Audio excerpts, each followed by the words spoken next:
piece, I want to talk about limited company setups. Now, I saw a survey in the last week that said that 2 out of 3 purchases of buy-to-lets in 2024 will be done in a limited company. Now, that's the highest ratio I have ever seen. It's been on the rise for about 6 or 7 years now. Really slowly, incrementally, more landlords getting their heads around limited companies. Certainly as the tax challenges rise, we're on a certain path now with landlords, a well-trodden path, I would say. But what I'm seeing is that there's even more landlords still jumping on the bandwagon of getting limited companies.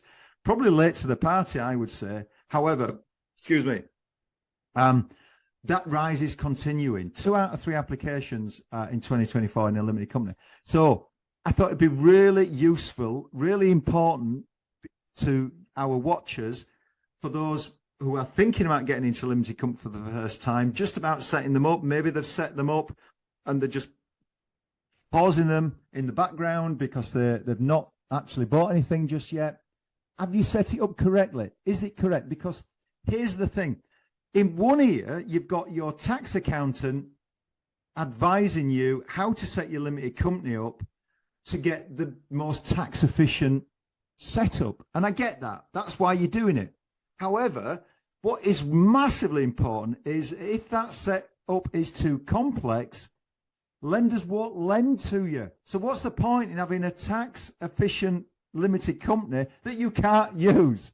So it's getting that balance, that compromise where you're maximizing the tax saving on one side, and on the other side, you're getting a limited company that most lenders have appetite to lend to. And that's where the balance is. And that's what I want to talk about today. So get your pens and papers out if you're interested in getting limited companies, and jot some of the things I'm about to tell you now.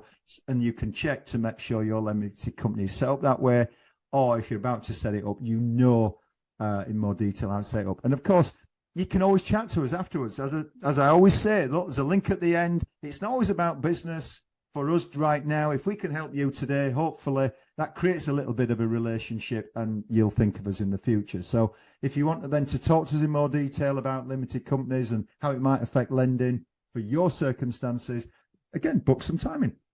Now, first thing I want to say about limited companies is there's 2 categories of limited company. Trading limited companies and SPV. Bit of jargon, stands for Special Purpose Vehicle. It's no more than a limited company that's set up purely to hold buy-to-let properties. That's all it means, nothing more than that. Let's start with trading companies. If you are listening to this and you already have a limited company for your trading business. Now, what do I mean by trading business? Are you a plumber? Are you an IT consultant with a limited company? And your earned income goes into that company, that's a trading company. If your earned income goes into it, and that's not rental income is not earned income. You might think I'm working hard, but the Inland Revenue class it as unearned income, meaning you haven't physically put effort in. Yeah, we can argue all day long that we put effort in, but we don't have a job in the traditional sense. So earned income going into a limited company is then classed as a trading company. And I would say roughly, anecdotally, 2 out of 3 lenders that would lend to a limited company would not lend to a trading company. So you might think, well, I'll save a bit of money and time and effort because I've already got a trading limited company. I'll just get my buy-to-lets in that as well. Yes, you can do that, but you are severely restricting the number of lenders that we can go to. So in my generic opinion, this isn't advice, but generically, I would say it's usually better to start afresh, set up an SPV to hold the buy-to-lets in going forward. And then you'll find that every single lender is potentially going to lend to that brand new limited company. What I've seen on the rise in the last year or so are things called family investment companies. And I've seen a lot of tax accountants set up propositions to say, come to us and we'll set you up this fancy, what they call a family investment company, with Alphabet shares, and it's massively tax efficient. My view is that as long as we're not making it too complicated, talk to us if you're thinking of going down that route. Yes, we've lenders that are comfortable with using Alphabet shares.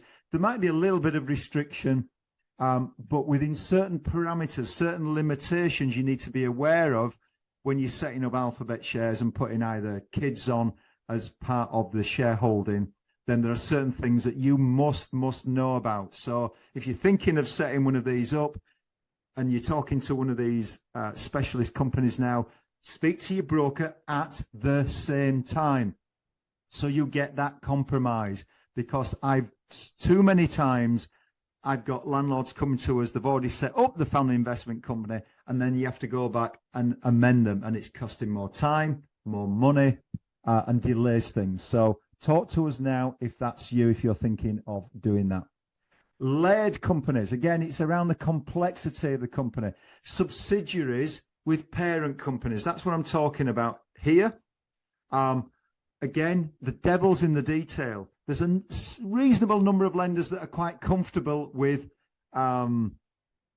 lending to a subsidiary company, but the shares of that subsidiary company are not owned in your personal name, they're owned by yet another company. So it's understanding the detail, the directorships, the shareholding of both companies in simplistic terms, and these things are not all simple, and again, it's why you need to talk to us.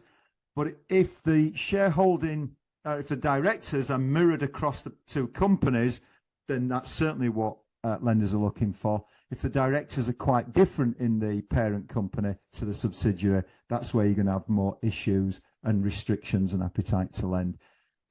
So again, if you're thinking of setting that sort of more complex structure up, then again, talk to us at the same time. Get our pragmatic view as well as the tax accountant view, and let's get to a workable solution for you going forward. Finally, it's around the introduction of capital. Where does the money come from into the limited company? Again, so let me go back to the point about your trading company. Let's say you are an IT contractor and you've made profits. You don't need to take them out of the company because you're going to get taxed on a personal basis. So the money's built up there as retained profit within that limited company. And you want to use that now as deposits on your purchase. Well, using intercompany loans, moving that money from one company into the new SPV is one way, as an intercompany loan. Or you can pull the money out as an individual and then introduce it as a director's loan. And again, you would need to speak to the accountant about which would work best for you. We are getting into tax advice. But from a lender point of view, both methods are globally acceptable, really, by pretty much every lender. So the challenge comes, and again, if is where you've got JV partners, joint venture partners, wanting to give you some money to introduce the capital in. Then I've look back on some of my previous updates. I've done detailed pieces on joint venture partners and how to introduce money into that. It's quite complex, needs a lot of preparation, and I would speak definitely make a note to speak to the team if you're looking to set up a limited company with a joint venture. It's a big topic in itself. I'm not going to cover it off today. Have covered it off previously, or click on the link at the end of this piece and speak to the team if the introduction of capital is coming from a JV partner. Hopefully that's been of use to you today. And as I said, if you want to chat it further, then put some time to speak to the team.